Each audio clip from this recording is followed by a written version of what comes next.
السلام علیکم ورحمۃ اللہ وبرکاتہ۔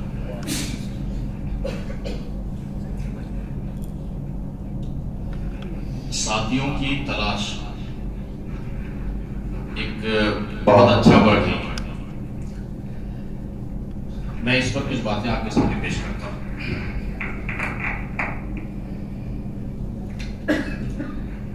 ذرا سوچ کر دیکھیے کہ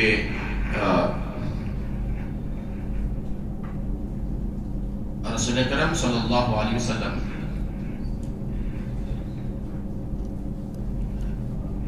تیئیس سال کے بہت ہی مختصر مدت میں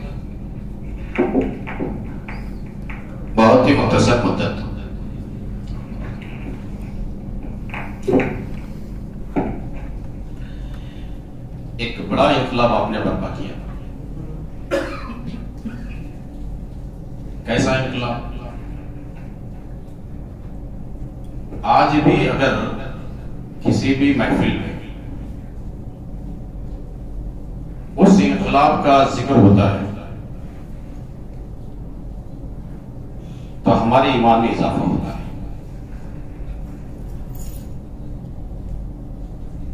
جو خوشبو رسول اکرم صلی اللہ علیہ وسلم نے قائم کیا تھا، کسی بھی محفل میں اس کا تذکرہ کیجیے، یقیناً وہ محفل معطر ہو جائے گی۔ آپ علیہ السلام نے کیسا دسترخوان بچھا دیا ہے،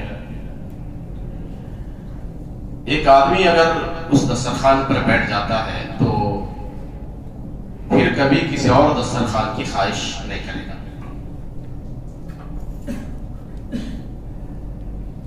آپ صلی اللہ علیہ وسلم ایمان لانے والوں کو ان کی ذمہ داری یاد دلائی اور کہا کہ قیامت تک آنے والے انسانوں کے درمیان میں اس پیغام کو پیش کرنے کی ذمہ داری اس امت کی ہے۔ آپ ذرا سوچئے کہ ہمارا اپنا جو ملک ہے نا، یہ ملک دراصل خوش نصیب ممالک میں سے ایک ملک ہے جس سے ہمیں بہت زیادہ محبت ہے۔ اس ملک سے یہ ان معنوں میں بھی ہے کہ صحابہ کرام اس ملک کے اندر تشریف لائے تھے۔ جن لوگوں نے رسول اکرم صلی اللہ علیہ وسلم کو اپنی آنکھوں سے دیکھا ہو، آپ علیہ السلام کے ہاتھ پر بیٹھ کیا ہو، وہ صحابہ اس ملک کے اندر آئے۔ ملبار کا وہ علاقہ آج بھی گواہی دیتا ہے کہ اللہ کے نبی صلی اللہ علیہ وسلم کی تعلیم اور آپ کے ہدایت کے مطابق اس ملک کے اندر آئے اور انہوں نے یہاں رہنے والے انسانوں کے سامنے اپنے اس پیغام کو پیش کیا۔ ذرا سوچ کر دیکھیے کہ بہت ہی قلیل تعداد میں، بہت چھوٹی تعداد انگلیوں پر گنی جا سکتی ہے، یہاں آنے کے بعد نہ صرف انہوں نے تجارت کی بلکہ اس ملک میں رہنے والے انسانوں کے درمیان تین بڑے باتوں کا بڑے کام انجام دیے ہیں۔ ایک تو یہ کہ یہاں جو اونچ نیچ کا مزاج تھا انسانوں میں، چھوٹا اور بڑا، صحابہ کرام نے مساوات کی تعلیم دی، کہا کہ ہم سب ایک ہی ماں باپ کے بچے ہیں، سب سے انہوں نے گلے لگا دیا۔ اگر اس زمانے کی تاریخ کا مطالعہ کرتے ہیں تو ہمیں یہ بات سمجھ میں آتی ہے کہ جس طرح سے آگے بڑھ کر صحابہ کرام نے یہاں کے لوگوں کو گلے لگا دیا، جس سے انسان ڈھیر ہو گیا اور اسلام قبول کرنے پر آمادہ ہو گیا، اور کہا کہ اس سے بڑھ کر کوئی تعلیم ہمارے سامنے ہو نہیں سکتی ہے۔ ایک دوسرا کام انہوں نے جو انجام دیا ہے جس کی وجہ سے اسلام پھیلا اس ملک میں، وہ انسانوں کی خدمت تھی، بلا مذہب و ملت، بلا تفریق کے۔ جو آدمی بھوکا ہے، پریشان ہے، لاوارث ہے، مجبور ہے، یتیم ہے، مسکین ہے، کوئی پناہ گاہ نہیں ہے اس کے لیے کہ جہاں جا کر کے وہ اپنا سر چھپا سکتا ہو۔ رسول اکرم صلی اللہ علیہ وسلم کی تعلیم سے اور آپ کی جو تربیت یافتہ تھے صحابہ، انہوں نے اس علاقے کے اندر آ کر انسانوں کی بے پناہ خدمت انجام دی۔ ایک تیسری بات جو ملتی ہے اس ملک میں جو بڑے پیمانے پر کام کیا ہے وہ دراصل وحدانیت کی تعلیم ہے۔ آپ کو معلوم ہے کہ لوگ کتنی بتوں کی پوجا اور پرستش کرتے ہیں یہاں پہ۔ آج بھی صورتحال اتنی ہی گمبھیر ہے جتنی پہلے تھی۔ کروڑوں کی تعداد میں آبادی اس ملک کے اندر آج بھی ایسی ہے جن کا خدا ہر الیکٹرک پول کے بعد بدل جاتا ہے۔ اتنے خدا اس ملک کے اندر آج بھی موجود ہیں۔ صحابہ کرام کے اندر یہ فکر تھی کہ لوگوں کو وحدانیت کی تعلیم دیں، ان کے حقیقی مالک کا تعارف ان کے سامنے کروایا جائے۔ اس کے لیے انہوں نے کام کیا ہے۔ اور ذرا سوچ کر دیکھیے کہ اس ملک کے اندر بعض ایک علاقے ایسے ہیں جہاں سے صحابہ کرام کا یا مسلمانوں کا آنا ہوا ہے۔ ایک تو بنگال کا علاقہ ہے۔ لوگ کہتے ہیں کہ بنگالی زبان کے اندر جو ڈکشنری ہے آج بھی اس کے اندر عربی ورڈز زیادہ ہیں۔ اس کی وجہ یہ ہے کہ بنگال میں جہاں لوگوں نے دین کا کام کیا ان کی زبان کا اثر تھا سماج کے اندر، اور بہت بڑے پیمانے پر لوگوں نے وہاں اسلام قبول کیا۔ یہ ایک اور علاقہ ہے جہاں سے دین آیا تھا، سندھ جسے ہم کہتے ہیں۔ آپ کو معلوم ہے کہ صرف 21 سال کا یہ نوجوان 21 سال کا نوجوان حکمران بن کر آتا ہے اس ملک کے اندر۔ میں رک کر یہ بات کہوں گا کہ آج ملت کی جو صورتحال ہے، 21 سال کے بچے کو ماں ابھی تھپک تھپک کر سلاتی ہے اپنے گود میں۔ فجر کی نماز باپ ادا کرنے کے لیے جاتا ہے مسجد، اپنے بیٹے پر ایک چادر اڑا دیتا ہے اور کہہ دیتا ہے کہ بیٹا تمہیں اسکول جانا ہے، تھوڑی دیر اور آرام کرو۔ ہم نے اپنی بچوں کی تربیت ایسی ہم کر رہے ہیں، جبکہ ہمارے اسلاف نے اپنے جوان بچوں کو 21 سال عمر کا نوجوان اس ملک کے اندر محمد بن قاسم کے نام سے داخل ہوتا ہے۔ 2 سال کے بعد جب واپس جانا چاہ رہا تھا، آپ ذرا سوچ کر دیکھیے کہ آبادی کتنی ہے، بہت ہی کم آبادی، کہیں کہیں آپ کو نظر آتے ہیں مسلمان۔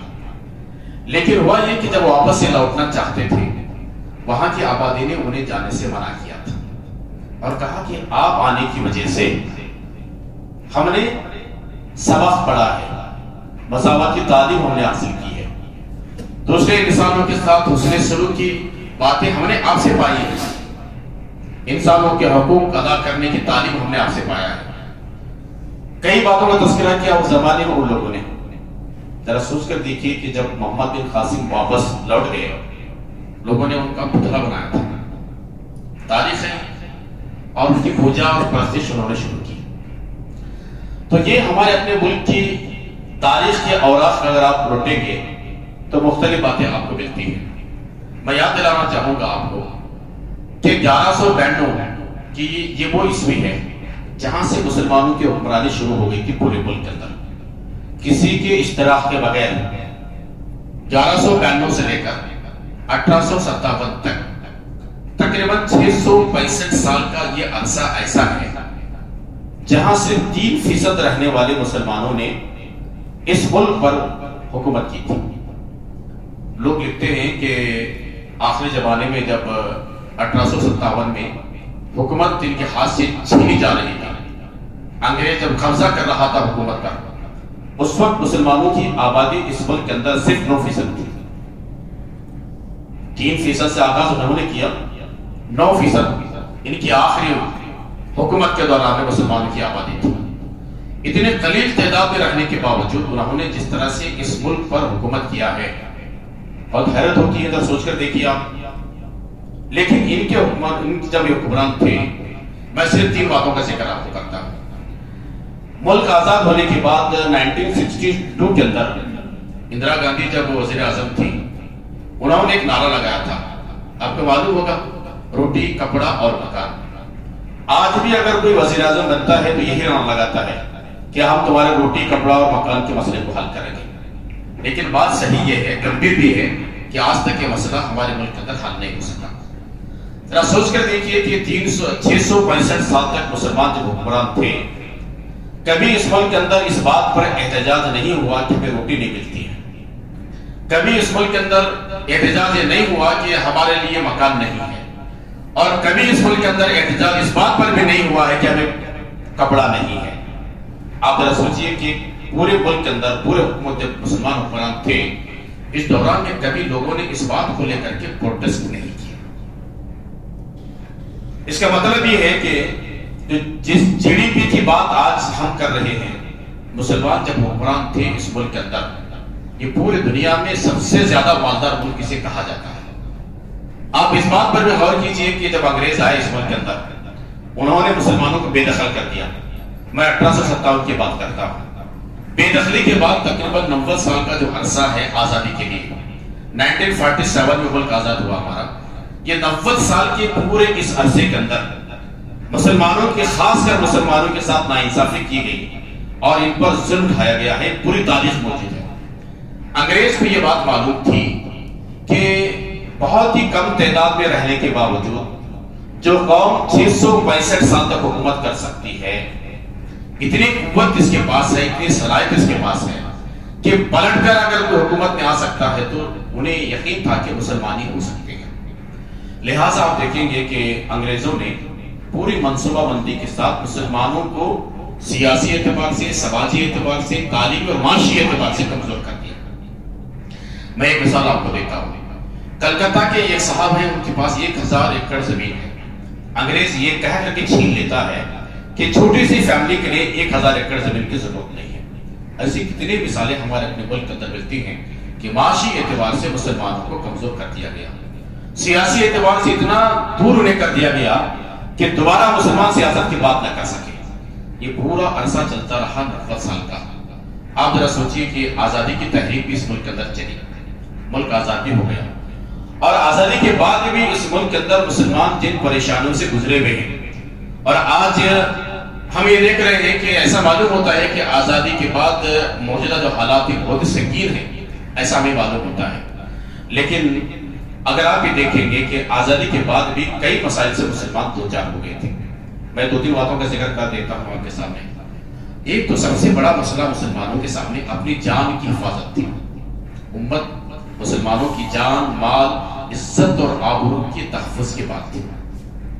آزادی کے بعد کے اگر ہم ایام پڑھیں گے، اس زمانے کو اگر مطالعہ کرتے ہیں تو رونگٹے کھڑے ہو جاتے ہیں کہ کس طرح سے مسلمانوں کے سامنے ناروا سلوک کیا گیا۔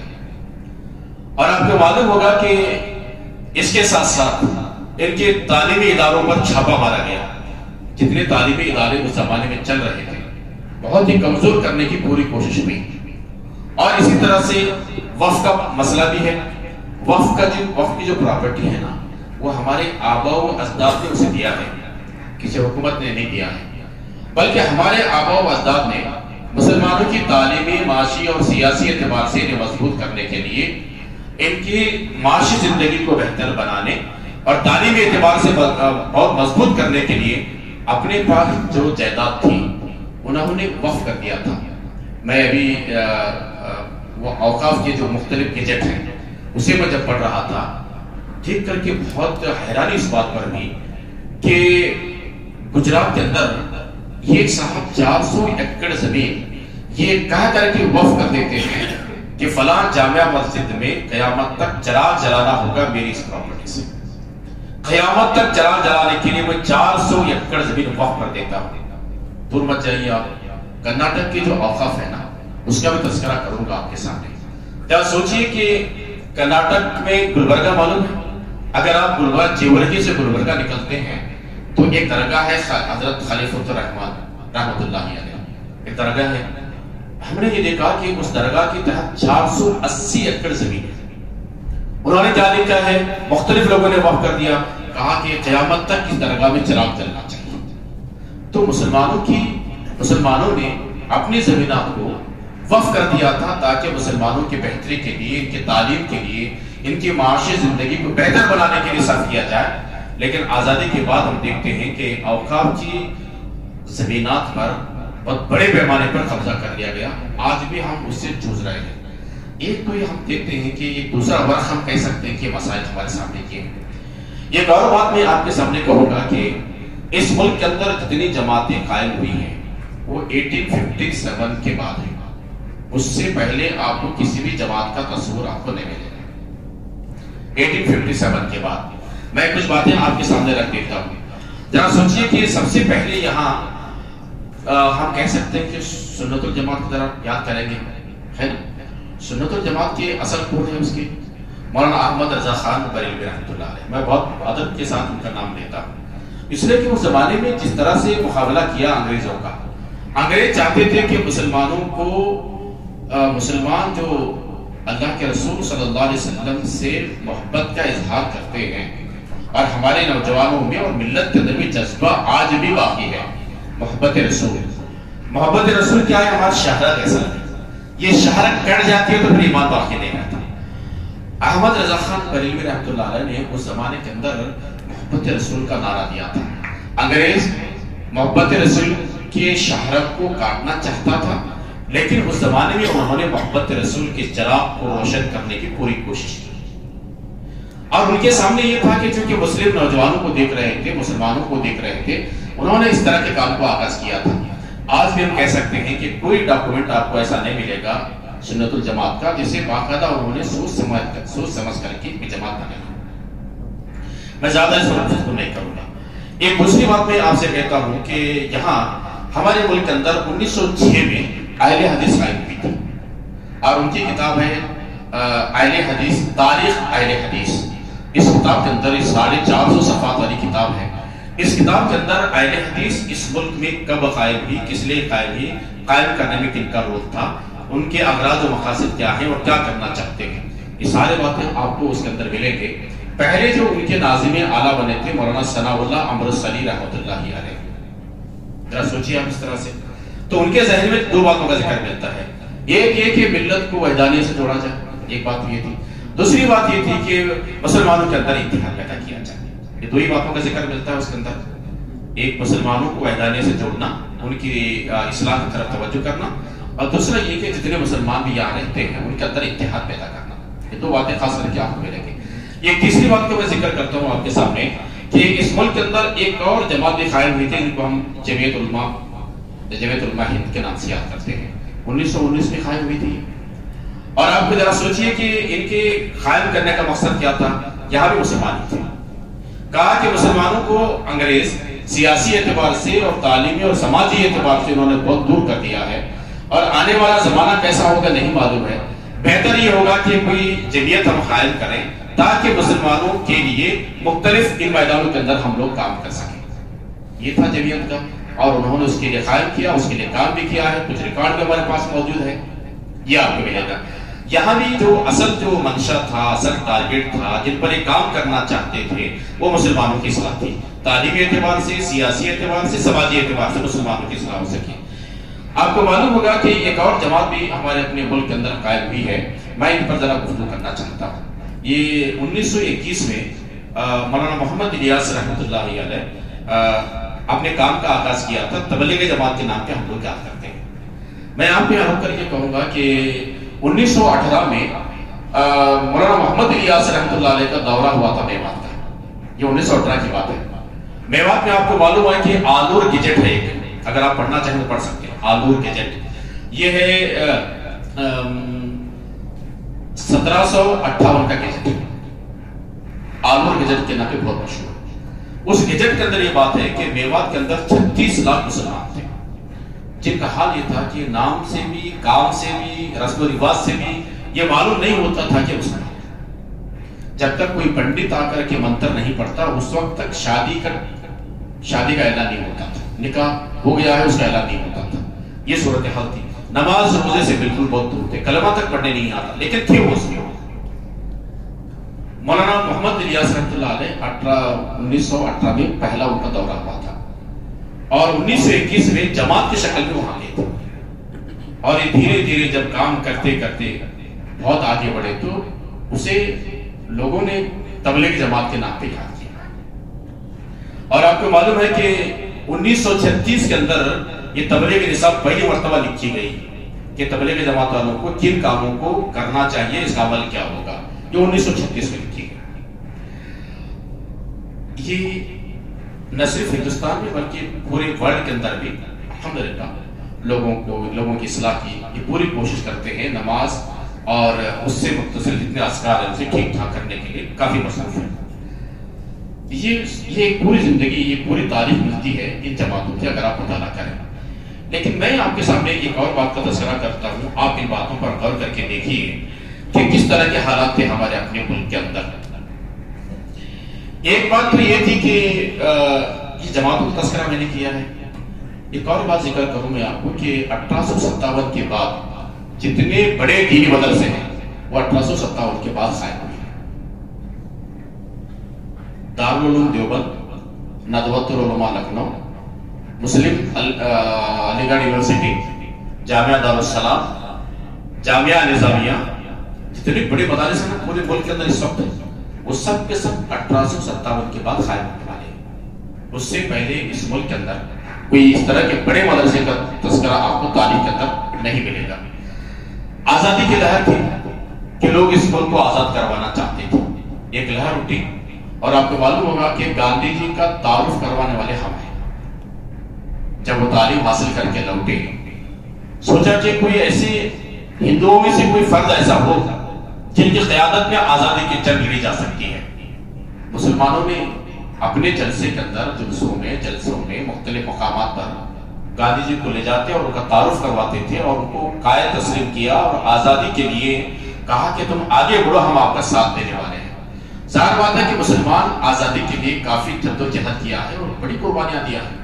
جتنے مسلمان شہید ہوئے ہیں شاید ہی میں کہہ رہا ہوں کہ کوئی اور قوم کے لوگ اتنے بڑے پیمانے پر اس ملک میں آزادی کے لیے شہید ہوئے ہیں۔ لیکن ذرا اس بات پر بھی غور کیجئے کہ آخر کیا تھا اس ملک میں، کیا چل رہا تھا۔ ایک دو تین باتوں کو میں آپ کو ذکر کر دیتا ہوں۔ وہ تین باتیں یہ ہیں کہ یہاں قومیت کا فلسفہ چل رہا تھا۔ قومیت کا فلسفہ کیا تھا؟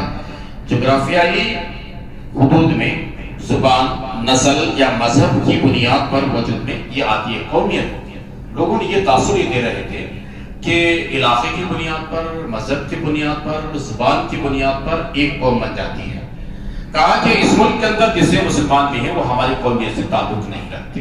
بڑے پیمانے پہ چرچا ہو رہا تھا آزادی سے پہلے اور اس کے لیے لوگ کام بھی کر رہے تھے۔ آپ ذرا سوچیں کہ اس سے ہٹ کر کے ایک اور بات کا جو اپنے ملک کے اندر چرچا ہو رہا تھا وہ جمہور کی بات تھی، ڈیموکریسی کی بات تھی، جمہوریت کی بات تھی۔ میں صرف آپ کو ٹپس دے رہا ہوں کیونکہ آپ سوچنے سمجھنے والے ہیں، ان باتوں پر مزید آپ مطالعہ کیجئے کہ یہاں ایک لہر چلی ہوئی تھی جس طرح سے امریکہ اور برطانیہ دیگر ممالک کے اندر جمہوریت کی بات چل رہی تھی، ہمارا ملک بھی تقریباً اس کا شکار ہو گیا اور کہا کہ انسان کو اتنا تو اختیار ہونا چاہیے کہ خود کے لیے قانون بنائے، خود قانون بنائے اس طرح سے اور اس قانون کو چلا انسانوں کے درمیان میں۔ جب تک انسان اسے ایکسپٹ کرتے رہیں گے، قبول کرتے رہیں گے، اس کے مطابق ہوگا۔ اگر انسان اسے پسند نہیں کرتا ہے تو بے غور کیا جائے گا۔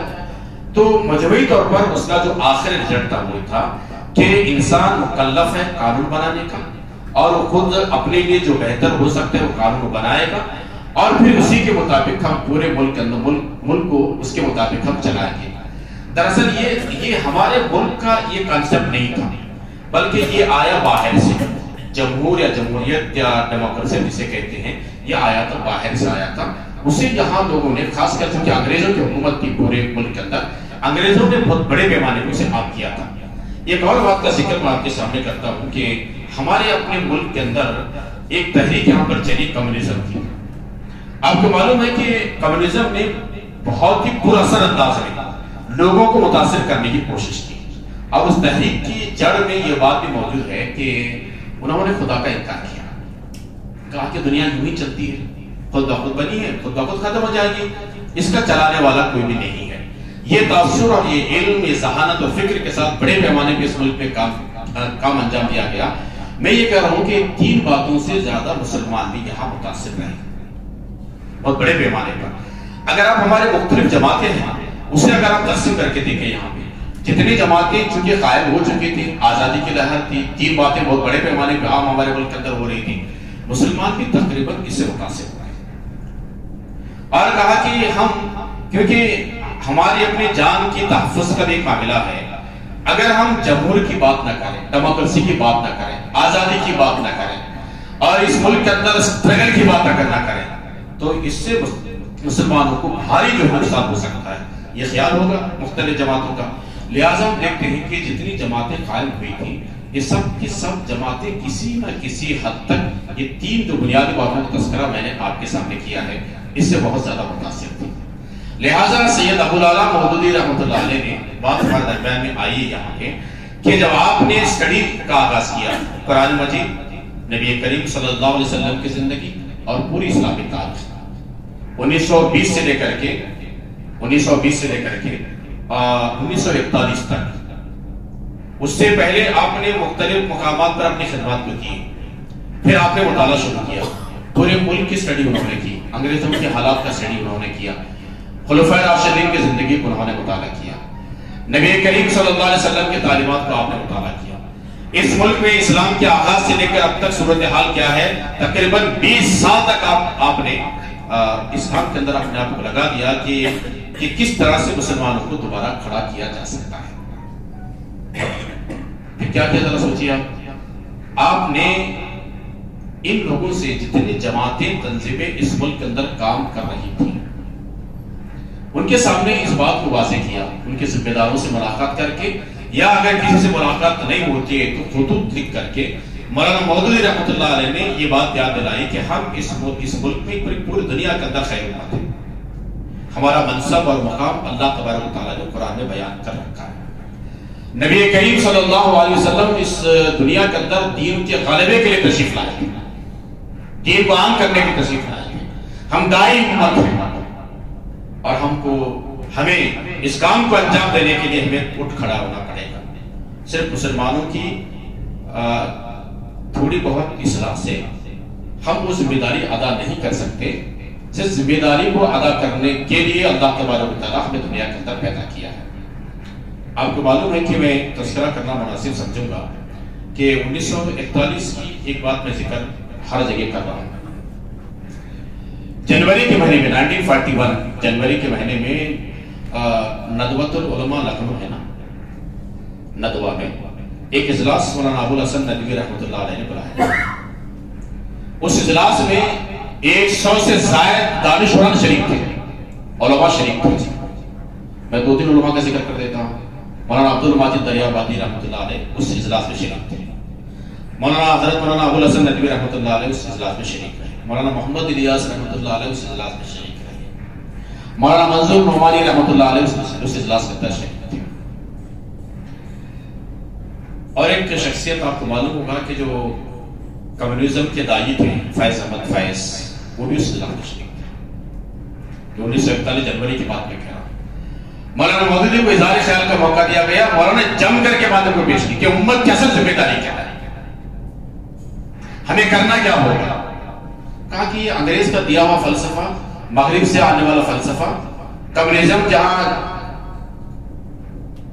جڑ کٹ گئی ہے اور جڑ کٹ کر کے اس دنیا کو پیش کرتے ہیں، خدا کا انکار کر کے خدا کو پیش کرتے ہیں، خدا کو انکار کر کے دنیا کے سامنے اپنے منصوبے کو پیش کرتے ہیں، کیا ان کی تائید میں، ان کے ساتھ میں، ان کی رہنمائی میں، ان کے دیوے سبق کے مطابق ہم زندگی چلائیں گے، یا پھر یہ کہ رسول اکرم صلی اللہ علیہ وسلم نے جن تعلیمات کو پیش کیا ہے اور قرآن جن باتوں کا ذکر کرتا ہے اسی بنیاد پر کے کام کریں گے۔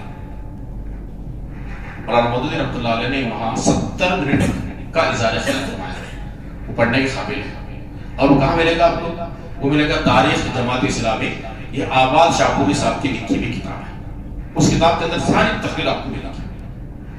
اس تقریر کے بعد میں مولانا عبد الماجد دریابادی رحمۃ اللہ علیہ نے مولانا مودودی کے بارے میں یہ کہا کہ اس ملک کے اندر ایک نوجوان عالم دین، اس طرح کا عالم دین میں نے آج تک نہیں دیکھا۔ انہوں نے کہا اس طرح سے، مولانا عبد الماجد دریابادی رحمۃ اللہ علیہ نے کہا کہ ان کی فکر، ان کی سوچ، ملت کو متحد کرنا، اقامت دین کے لیے کام کرنا، خیر امت ہونے کا جذبہ بیدار کرنا، اور اللہ کے رسول صلی اللہ علیہ وسلم کی تعلیم کے روشنی میں زندگی بسر کرنے کے لیے امت کو جگانے کی جو بات کرتے ہیں، میں نے آج تک کسی عالم دین کو ایسا میں نے نہیں سنا۔ یہ مولانا عبد الماجد دریابادی رحمۃ اللہ علیہ کے قول ہے۔ مولانا ابو الحسن ندوی رحمۃ اللہ علیہ نے بہت ساری مولانا کی تعلیم بہت ساری باتیں کی۔ مولانا محمد الیاس رحمۃ اللہ علیہ بھی کھڑے ہو گئے، 2 جملے انہوں نے کہا تھا جو آپ ذرا اپنے ذہن میں سے رکھیے۔ 2 جملے کیا تھے معلوم؟ 2 جملے یہ تھے کہ میں مکی دور کے لوگوں کو تیار کر رہا ہوں، آپ کی تقریر سننے کے بعد مجھے اندازہ ہو گیا کہ آپ مدنی دور کے لوگ تیار کرنا چاہتے ہیں۔ یہ الفاظ مولانا محمد الیاس رحمۃ اللہ علیہ کے جو جنوری 1941 میں لکھنؤ کے اندر اجلاس میں مولانا مودودی کے اظہار خیال کے بعد مولانا محمد الیاس رحمۃ اللہ علیہ نے ان کلمات کا ذکر کیا تھا۔ ایک اور بات میں آپ سے کہتا ہوں وہ یہ ہے کہ فیض احمد فیض کی اتنی ہمت نہیں ہوئی کہ مولانا مودودی رحمۃ اللہ علیہ کے تقریر پر پورے وجبے کے اندر کچھ بات کہہ سکے۔ انہوں نے اپنے ایک دوست سے کہا یہ شخص بڑا خطرناک مجھے معلوم ہوتا ہے، میری جو فکر ہے کمیونزم کی، اگر اس کے سامنے بند باندھنے کی اگر کسی کے پاس قوت اور طاقت ہے تو یہ مودودی کے پاس ہے۔ یہ ہماری فکر کے لیے ریکارڈ بن سکتا ہے، جڑ سے نکال سکتا ہے یہ شخص۔ میں سمجھتا ہوں کہ ہماری تعلیم کا اگر کوئی سخت مخالف ہو سکتا ہے اس ملک کے اندر یہ مودودی ہے، اس لیے کہ مولانا مودودی رحمۃ اللہ علیہ فلسفے کی بنیاد پر فلسفیانہ انداز کے اندر لوگوں کی ذہن سازی کے لیے جس طرح سے کاموں کو انجام دیا ہے، آج بھی ایک آدمی ذہن کو پاک اور صاف رکھ کر کے مطالعہ کرتا ہے، یقین مانیے کہ مولانا مودودی رحمۃ اللہ علیہ نے قرآن و سنت کو بنیاد بنا کر جن مقاصد کا ذکر کیا ہے، آدمی اس کا حاوی بن جاتا ہے، آدمی اس سے متفق ہو جاتا ہے، آدمی اس کام کو کرنے کے لیے آمادہ ہو جاتا ہے، آدمی اس کام کے لیے اپنی جان کی قربانی دینے کے لیے تیار ہو جاتا ہے۔ یہ باتیں تھی تو ظاہر بات ہے کہ آپ کو معلوم ہوگا کہ مولانا مودودی رحمۃ اللہ علیہ کے ان باتوں کو پیش کرنے کے بعد بعض علماء کے نام پہ خطوط جاری کیے تھے اس زمانے میں۔ تاریخ سے معلوم ہوتا ہے کہ 60 ٹاپ لیول کے علماء اس زمانے کے، ان کو مولانا مودودی لکھے لکھا امت کی اصل ذمہ داری کیا ہے۔ ظاہر بات ہے کہ اس ملک کے اندر ایک ایسی قوت کو کھڑا کرنا پڑے گا، ایک ایسی جماعت کو کھڑا کرنا پڑے گا جو اللہ کے دین کی خامت کی بات کہے، دعوت دین کی بات کہے، خیر امت کی بات کہے، اشاعت دین کی بات کو کہے، شہادت حق کی وہ بات کہے۔ ڈر اور خوف سے اللہ تعالیٰ سے ہونا چاہیے۔ زندگی اور موت کا مالک تو اللہ تبارک و تعالیٰ ہے۔ مولانا مودودی لکھتے ہیں ایک جگہ کہ 60 علماء میں سے ایک ہی عالم دین نے جواب دیا تھا، وہ 2 جملے تھے، 2 جملے تھے۔ کیا کہا کہ ابو لالا آپ ایک ایسے کام کی دعوت دے رہے ہیں، اگر میں قبول کر لیتا ہوں تو میری دنیا برباد ہو جائے گی، اور اگر آپ کے اس دعوت کو میں قبول نہیں کرتا ہوں تو مجھے ڈر ہے کہ میں آخرت میں ناکام ہو جاؤں گا۔ یہ دعوت تھی، یہ پیغام تھا، یہ تحریک تھی، اسلامی اجتماعیت کے لیے آپ نے اکٹھا کیا۔ پھر ایک مرتبہ اللہ اور اللہ کے رسول صلی اللہ علیہ وسلم کی تعلیمات کو عام کرنے کے لیے مولانا مودودی رحمۃ اللہ علیہ نے تمام انسانوں کو اکٹھا کیا تھا۔ آپ کو معلوم ہے کہ میں مختصر کر دیتا ہوں کہ 1941 میں جماعت بنی، دستور بنا اسی موقع پہ۔ یہ ایک بات میں کہہ دیتا ہوں آپ کے سامنے، دستور جو بنی تھی نا، آپ ذرا سوچیے کہ جو دستور پڑھ کے سنا نا قرآن، اس کی کمیٹی بنائی تھی مولانا مودودی، 7 رکنی کمیٹی، مولانا منظور نعمانی صاحب اس کے صدر تھے اور 2 علماء شامل تھے۔ انہوں نے دستور بنایا، روداد بنی، جماعت بن گئی، اور پورا روداد اور دستور کے سارے دفعات کو لکھ کر کے مولانا منظور نعمانی رحمۃ اللہ علیہ نے مولانا اشرف علی تھانوی رحمۃ اللہ علیہ کو بھیج دیا تھا۔ نام سنے کہ نہ سنے؟ مولانا اشرف علی صاحب بہت قداور شخصیت، اللہ تعالیٰ کی مغفرت فرمائے اور قبر کو نور سے بھر دے، ہم دعا کرتے ہیں ان کے لیے۔ بھیج دیا تھا، جواب جو لکھے تھے نا پورا مولانا منظور نعمانی یہ لکھے تھے کہ یہ جماعت اسلامی قائم ہو چکی ہے، دستور بن چکا ہے، روداد اس کی میں بھیج رہا ہوں، اس میں قرآن و سنت کے خلاف اگر کوئی بات آپ پاتے ہیں تو برائے کرم آپ مجھے اطلاع کیجیے۔ مولانا اشرف علی تھانوی رحمۃ اللہ علیہ نے جواب لکھا کہ میں نے آپ کی روداد کو دیکھا ہے، دستور کو دیکھا ہے، الحمدللہ جماعت اسلامی قائم ہو چکی ہے، میں نے مکمل روداد کا مطالعہ کیا ہے، اس میں قرآن و سنت کے خلاف میں ایک بھی بات نہیں پاتا۔ دعائیہ کلمات کے ساتھ انہوں نے جواب لکھا تھا۔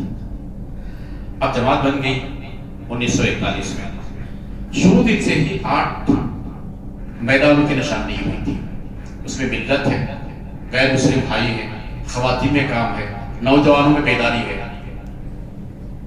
تعلیمی اداروں میں کام کرنے والوں میں، تعلیمی اداروں سے تعلق رکھنے والوں کے درمیان کام کیا، علماء کے درمیان کام کرنے کی بات ہے، اور کہا کہ دراصل یہ کہ امت کے اندر، ملت کے اندر خیر امت ہونے کا جذبہ بیدار کرنے کی بات ہے، دعوت دین کی بات اس کے اندر موجود ہے۔ آج ہم دیکھتے ہیں کہ پورے ملک کے اندر میں یہ تحدیث نعمت کے طور پر کہوں گا کہ یہ واحد جماعت اسلامی ہے جس کے پاس باقاعدہ دستور ہے، اور اس دستور کی روشنی میں اس نے ہر 4 سال میں ایک مرتبہ اپنا منصوبہ ترتیب دیتی ہے کہ ملک میں کس طرح کام انجام دینا چاہیے۔ واحد جماعت ہے، اور اس نے باقاعدہ اصول مرتب کیے، مقصد بتایا، عقیدہ بتایا، مقصد بتایا، طریقہ کار بتایا، نظم جماعت بتایا، مال کو خرچ کرنے کا ذکر کیا، اور کہا کہ اس کے تحت تم لوگ آگے بڑھنا چاہیے۔ تو محترم بھائیوں اور محترم بہنیں، تو یہ کچھ بنیادی باتیں تھیں جو میں نے آپ کے سامنے پیش کیا ہے۔ اقامت دین کے لیے ظاہر بات ہے کہ ہمارا نصب العین ہے۔ قرآن مجید میں سورہ شورا ہم پڑھتے ہیں، آیت نمبر 13 میں تفصیل آپ کو ملے گی، سورہ صف کے اندر آپ کو تفصیل ملے گی، رسول اکرم صلی اللہ علیہ وسلم کی جد و جہل کے اندر آپ کو یہ مقصد ملے گا، صحابہ کرام کے کام کرنے کے طریقے کے اندر آپ کو یہ مقصد ملے گا، خلفائے راشدین کی پوری زندگی پڑھ جائیے، آپ کو اقامت دین کا تصور آپ کو ملے گا۔ اور ایک اور بات میں آگے بڑھ کر کہتا ہوں کہ جتنے نیک بندے گزرے ہیں انہوں نے اقامت دین کی بات کہی ہے۔ میں آپ کو کوٹیشن دے دوں جو ہمارے ملک کے اندر مختلف جماعتوں کو لے کر جماعتوں کو قائم کیا ہے۔ ایک صاحب نے یہاں تک لکھ دیا کہ مولانا محمد الیاس رحمۃ اللہ علیہ کا اصل جو مقصد تھا وہ اقامت دین تھا۔ مولانا محمد یوسف رحمۃ اللہ علیہ کو جانتے ہیں، یہ دوسرے امیر تبلیغی جماعت کے، انہوں نے یہ کہا کہ میں رسول اکرم صلی اللہ علیہ وسلم کے بعد والے زمانے کو میں دیکھنا چاہتا ہوں، اس ملک کے اندر خلفاء راشدین کا زمانہ میں دیکھنا چاہتا ہوں۔ ایسے بہت سارے کوٹیشنز آپ کو ملیں گے جہاں ملت کی اصل ذمہ داری کی طرف انہوں نے یاد دلایا، مقصد کی طرف یاد دلایا۔ تو میں آپ سے کہوں گا کہ ہم جماعت اسلامی سے ایسے ہی وابستہ رہیں، کچھ ایسے ہی کام کرتے رہیں اور اس سے باقاعدہ وابستہ نہ ہو جائیں، تو پھر بتائیے کہ اس تحریک کو، اس جماعت کو اپنے مقصد کی، اس مقصد کے حصول کے لیے کیسے قوت میسر آ سکتی ہے، کیسے بڑا کام ہو سکتا ہے۔ کیونکہ تعداد کا ذکر ہوا، 12,000 کے قریب ارکان ہیں پورے ملک کے اندر، 50,000 سے زیادہ کارکنان ہیں اس ملک میں، لاکھوں کی تعداد میں اس کے متفقین ہیں، تو بڑے پیمانے پر اس ملک کے اندر جو باطل ہے نا، باطل کو معلوم ہے کہ حق کہاں ہے۔ ایک صاحب نے بہت اچھی بات کہی، باطل کا تیر جس پر لگ جاتا ہے سمجھو کہ وہی حق ہے۔ اب اس ملک کے اندر جو باطل نظریات کے حامل فرقہ پرست یا فرقائی قوتیں موجود ہیں، تو ظاہر بات ہے کہ انہیں معلوم ہے کہ جماعت اسلامی دستور ہند کے دائرے میں رہتے ہوئے اقامت دین کے لیے جو جد و جہد کر رہی ہے، جس طرح سے نوجوانوں کو، ملت کو متحد کرنے کی کوشش کر رہی ہے، غیر مسلم بھائیوں کے درمیان دعوت دین کو عام کرنے کے لیے جو کوشش کر رہی ہے، اس سے انہیں اندازہ ہے کہ اس ملک کے اندر منظم گروہ اگر ہے وہ تحریک اسلامی ہے۔ میں آپ کو بتاؤں کہ 665 سال ہوئے کہ اس سے پہلے جو مسلمانوں نے حکومت کیا ہے نا، یہ تحدیث نعمت، اللہ کا شکر یہ ہے کہ غیر مسلم بھائیوں کے درمیان پیش کرنے کے لیے ان کے پاس کوئی لٹریچر موجود نہیں تھا۔ سوچ کر دیکھیے آپ، کسی بھی زبان میں، اردو اور فارسی کے علاوہ کسی اور زبان کے اندر یہاں کوئی کتابیں میسر نہیں تھی، لیکن جماعت جب بنی، آج اس ملک کی سب سے بڑی جتنی زبانیں ہیں ریاستوں کی، ان تمام بڑی زبانوں کے اندر قرآن مجید، نبی کریم صلی اللہ علیہ وسلم کی زندگی، صحابہ کی زندگی، گویا کہ اگر کوئی آدمی اسلام کو سمجھنا چاہتا ہے تو اسے آسانی کے ساتھ ان کی زبانوں کے اندر کتابیں میسر ہیں۔ کرناٹک میں کنڑا پرادھیکار بولتے ہیں، کنڑا کے لیے کام کرنے والی ایک اتھارٹی ہے، ان سے ملاقات میں یہ کہا کہ کینیڈا میں جتنی کتابیں آپ لائے ہیں ٹائٹلز سے، اتنے ٹائٹل آج تک ہم نے بھی نہیں کیے۔ ایک بڑا کام غیر مسلم بھائیوں کے درمیان میں اس پیغام کو پہنچانے کے لیے جماعت نے ترجمہ کیا ہے مختلف زبانوں کے اندر۔ ہم ملت کو متحد دیکھنا چاہتے ہیں، اس لیے میں نے ذکر کیا کہ جتنی جماعتیں تنظیمیں اس ملک کے اندر کام کر رہے ہیں، آپ نے دیکھا ہوگا کہ کبھی جماعت نے ان پر تنقید نہیں کیا، بلکہ ان کے اچھے کاموں کا جماعت نے سراہ ہمیشہ انہیں جوڑنے کی ہم کوشش کر رہے ہیں، متحد کرنے کی کوشش کر رہے ہیں۔ مختلف جماعتوں میں کام کرنے کے باوجود بھی ہمیں کہہ رہے ہیں کہ کم از کم بعض کام تو ایسے جو مل کر کے کیا جا سکتا ہے۔ جوڑنے کی کوشش جماعت کی جانب سے ملکی سطح پر بھی اور اپنی ریاست کے اندر بھی یہ جاری ہے۔